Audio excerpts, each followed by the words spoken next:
اللہ کے محبوب علیہ السلام ایک دن کہیں جا رہے تھے تو سوا نامی ایک شخص کے پاس ایک گھوڑا تھا، حضور کو پسند آ گیا تو اسے کہا کہ یہ گھوڑا بیچتے ہو؟ اس نے کہا جی بیچتا ہوں، کتنے کا سودا طے ہو گیا؟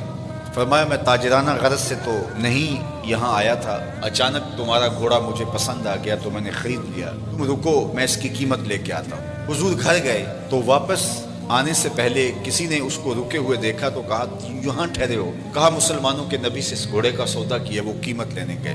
کتنے کا سودا؟ اس نے بتایا۔ اس نے کہا مجھ سے زائد پیسے لے لو۔ اس نے کہا میں تو ان سے سودا کر چکا ہوں۔ کہا جب تم نے سودا کیا تھا اس وقت کوئی موقع کا گواہ ہے؟ کہا کوئی نہیں تھا۔ تو کہا مکر جانا، زیادہ پیسوں کے لالچ میں آ گیا۔ اتنے میں حضور تشریف لائے، حضور نے قیمت دینا چاہی تو اس نے کہا میں تو آپ سے سودا ہی کوئی نہیں کیا۔ حضور کہیں کہ تیرا میرا بھی سودا ہوا، وہ صاف مکر گیا، میرا تو آپ کا کوئی سودا ہی نہیں ہوا۔ اسی تکرار میں لوگ جمع ہو گئے۔ جب لوگوں کا ہجوم بنا تو سوا نے سوچا کہ صادق بھی یہ ہیں، امین بھی یہی ہیں، لوگ انہیں ہی سچا کہیں گے، مجھے جھوٹا کہیں گے۔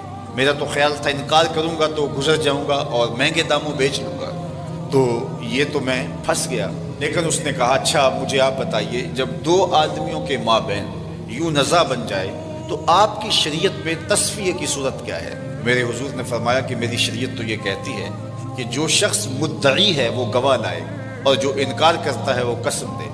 اس نے کہا جی طے ہو گیا، اگر آپ نے مجھ سے گھوڑا خریدا ہے، مدعی آپ ہیں تو آپ گواہ لائیں، اور اگر آپ کے پاس گواہ نہیں ہے تو میں قسم دے دیتا ہوں۔ وہ پتا تھا کہ گواہ نہیں ہے تو میں قسم دے دیتا ہوں۔ لوگوں کا ہجوم ہے، اتفاق تھا کہ کوئی گواہ نہیں تھا، تو جب اس نے بار بار مطالبہ کیا آپ گواہ لائیں نہیں تو میں قسم دیتا ہوں۔ مجمع میں موجود ایک صحابی حضرت خزیمہ بن ثابت انصاری رضی اللہ تعالی عنہ آگے بڑھے اور سوا سے مخاطب ہو کے کہا گواہی مانگتا ہے، میں گواہی دیتا ہوں، جتنی قیمت حضور بتا رہے ہیں اتنے میں سودا ہو گیا۔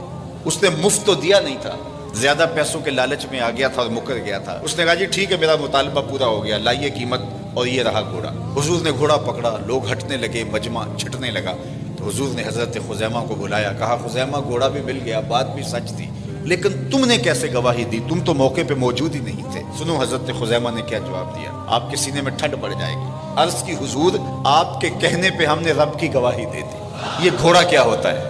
جنت دوزخ کی گواہی دے دی۔ کیا ہم نے دیکھا تھا؟ آپ نے کہا تو ہم نے مان لیا، اور یہ بھی تو آپ ہی کہہ رہے تھے کہ میں نے گھوڑا خریدا ہے۔ حضور نے حضرت خزیمہ کا ہاتھ پکڑ کے فضا میں بلند کیا اور جانے والوں کو کہا رک جاؤ، ٹھہر جاؤ، کسی عدالت میں کسی کچہری میں گواہوں کی ضرورت ہو، لوگوں سن لو، میری شریعت دو گواہ مانگتی ہے، لیکن جہاں میرا خزیمہ ہوگا ایک کی گواہی دو کے قائم ہوگا۔ تو خدا تک پہنچنے کا راستہ ذات رسالت مآب صلی اللہ